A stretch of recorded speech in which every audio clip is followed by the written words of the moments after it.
पंजाब गुरु और पीरों की धरती है। इस बात में कोई दो राय नहीं है कि पंजाब में सभी लोग एक साथ बहुत प्यार से रहते हैं और मिलजुल कर रहते हैं। लेकिन पिछले कुछ 10 सालों से पंजाब में क्रिश्चियनिटी का प्रमोशन बहुत तेजी से हो रहा है। Massive conversion racket running in Punjab. In promotions के लिए अलग अलग तरीके के प्रोग्राम ऑर्गेनाइज कराए जाते हैं, जिसमें पंजाब के मजहबी सिख्स भारी मात्रा में भाग लेते हैं।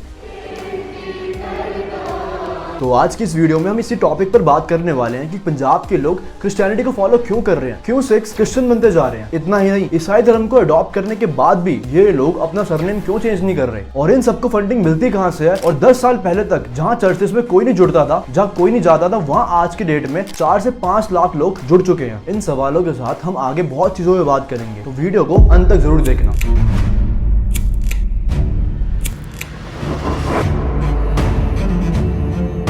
आपने पंजाब की SGPC यानी शिरोमणि गुरुद्वारा प्रबंधक कमेटी के बारे में सुना ही होगा, जो सभी गुरुद्वारों का देख रेख करती है। वैसे ही पंजाब में एक और कमेटी बनाई गई है जिसका नाम है SCP यानी कि शिरोमणि चर्च प्रबंधक कमेटी। जब church of north India Punjab में ऑलरेडी एग्जिस्ट करती है, तो पंजाब की समितियों से मिलती जुलती नाम की समितियां क्यों बनाई जा रही हैं? ये तो कुछ भी नहीं, धार्मिक ग्रंथों के नाम से इस कमेटी ने यशु वेद, यशु ग्रंथ और यशु कुरान के नाम से 3 किताबें पब्लिश करा रखी हैं। इन किताबों के नाम से इन किताबों को छपवाने का मतलब साफ समझ आ रहा है। इस वीडियो में हमारा ईसाई धर्म के बारे में फालतू बोलना यानी खिलाफ भड़काने का कोई मकसद नहीं है, बल्कि इस धर्म के आड़ में जो लोग गरीब लोगों को ब्रेन वॉश कर रहे हैं, उन सबका सच आपके सामने लाने का हमारा मकसद है। ऐसा करके ये लोग क्रिश्चियनिटी धर्म का मजाक उड़ा रहे हैं और डिसरिस्पेक्ट कर रहे हैं। अगर हम बात करें एक्चुअल क्रिश्चियंस की, तो ये लोग पंजाब के चर्चेस की तरह स्टेज पर नाच गाना नहीं करते, और ना ही ये लोग जीसस की फोटो यूज कर पर्चे बनाकर सड़कों में फेंकते हैं। जो प्रोग्राम खत्म होने के बाद या सर्विस के बाद कई बार ये पर्चे जमीन पर या नालियों पर गिरे मिलते हैं। अब सबसे बड़ा सवाल ये है कि आखिर पंजाब में लोग क्रिश्चियनिटी को अडॉप्ट क्यों कर रहे हैं? अगर आप ध्यान से देखोगे, इन कम्युनिटीज में आने वाले लोग ज्यादातर गरीब घर से बिलोंग करते हैं, या तो कुछ लोग अपनी जानलेवा बीमारी को ठीक करवाना चाहते हैं। जब मैंने मन में विश्वास कर लिया मैं हाजी प्रभु हूँ, उसी टाइम मेरे दर्द हो रहा था, मेरा ठीक हो गया, तो मुझे विश्वास हो गया। इस तरह क्रिश्चियनिटी को सुपरफिशियल या मैजिकल नैरेटिव से जोड़कर सोशल मीडिया पर प्रमोट करते हैं। ये लोग चर्चेस में अपनी महासभा बैठाते हैं, जहां लोगों की गवाहियां दिलवाते हैं कि कैसे उसे जानलेवा बीमारी थी और यहाँ पर आके वो ठीक हो गई, या फिर यहाँ पर आके औरतें बताती हैं कि कैसे उनका पति उनको मारता था, बट ईसाई धर्म फॉलो करने के बाद वो बिल्कुल शांत हो गया, अब कुछ नहीं कहता। बहुत से लोगों को लगने लगता है कि यहाँ पर आकर अगर हम ईसाई धर्म को अपना लेंगे तो हमारी सारी प्रॉब्लम्स सॉल्व हो जाएंगी। और ये लोग वही होते हैं जिनका इंटेलेक्ट बहुत कम होता है या तो समझ बिल्कुल कम होती है। अंकुर नरूला पादरी के नाम के बारे में तो आपको सुना ही होगा, जिसे आज से पहले कोई नहीं जानता था, और एक डॉक्यूमेंट्री के अनुसार कुछ साल पहले अंकुर नरूला के साथ बस 3 से 5 लोग जुड़े थे, और आज के समय में ये नंबर 5 से 6 लाख तक बढ़ चुका है, और अंकुर नरूला के जैसे 5 से 6 पादरी बन चुके हैं, जो और नंबर पर लोग जोड़ी जा रहे हैं। ऐसे ग्रुप्स पर उंगली उठाने से पहले सिख कम्युनिटी को देखना होगा कि क्या वो सिख धर्म का प्रचार जोरों शोरों से कर रहे हैं, क्या वो घर घर तक अपने धर्म की महत्वता लोगों तक पहुंचा पा रहे हैं। इतना ही नहीं, SGPC को अपना ध्यान थोड़ा राजनीतिक मुद्दों पे ना लगाकर धार्मिक मुद्दों पे लगाना स्टार्ट कर देना चाहिए। एक और ध्यान देने वाली बात है कि जो भी लोग क्रिश्चियनिटी को अडॉप्ट कर रहे हैं, वो अपना सरनेम चेंज नहीं करा रहे। तो जब आंकड़े देखे जाते हैं, पंजाब में सिर्फ 1% ऑफ क्रिश्चियंस हैं, जबकि असल में पंजाब की 10% आबादी क्रिश्चियंस बन चुकी है। और सरनेम ना चेंज कराने का असल रीजन है सरकार से मिलने वाली सुविधाएं। जी हाँ, सही सुना आपने, अगर वो अपना सरनेम चेंज करा देंगे तो सरकार से मिलने वाला राशन पानी उनको नहीं मिलेगा।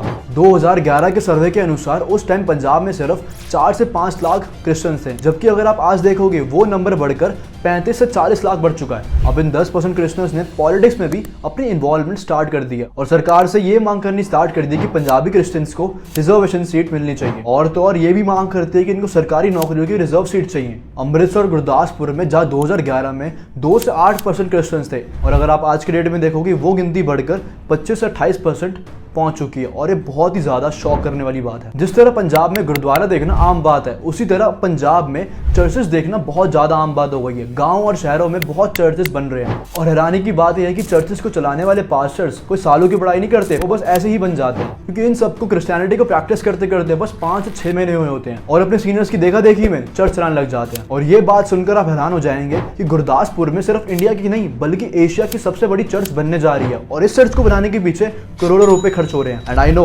आपके मन में ये सवाल जरूर आ रहा होगा कि इनके पास इतने पैसे आ कहां से रहे हैं कि जितनी इन्वेस्टमेंट करी जा रहे हैं। वैसे इस सवाल का जवाब तो या तो चर्च मैनेजमेंट के पास होगा या तो हमारे देश की स्पेशल फोर्सेस के पास होगा। लेकिन हमारी रिसर्च के अकॉर्डिंग अगर आपको बताऊं, इन कमिटीज को विदेश से बहुत भारी मात्रा में फंडिंग प्रोवाइड करी जाती है ताकि समय आने पर इन्हीं कमिटीज का यूज करके भारी मात्रा में वोट्स बटोर सके। और इन्हीं संस्थाओं में आज की डेट में पंजाब के पॉलिटिकल लीडर्स को देखा जाता है। अब आप सोच रहे होंगे किस पार्टी के लीडर्स, अब वो अकाली दल हो या कांग्रेस हो या आप हो। अगर आप खुद भी रिसर्च करोगे इन पार्टी के लीडर्स आपको कोई ना कोई मीटिंग या कहीं ना कहीं देखी जाएंगे। वैसे अगर इतिहास में भी देखा जाए तो बहुत से सिख धर्म के लीडर्स ने ब्रिटिश राज में भी ईसाई धर्म को अपना लिया था, लेकिन अंग्रेजों के जाते ही उन्होंने अपना सिख धर्म वापस अपनाया। अब सोचने वाली बात है कि जो लोग ईसाई धर्म की आड़ में लोगों का ब्रेन वॉश कर रहे हैं, इसको रोका कैसे जाए। क्रिश्चियन धर्म को प्रमोट करने वाले ग्रुप लोगों को बहुत सुविधा प्रोवाइड करा रहे हैं, जैसे free education, free clinical checkups और उनके समागम तक पहुंचने तक सारा प्रबंध वो खुद ही करवाते हैं। ऐसे में एसजीपीसी को कोई ठोस कदम लेना चाहिए, जैसे कि धर्म का प्रचार कराने के लिए अपने गुरुद्वारों में नए रागी,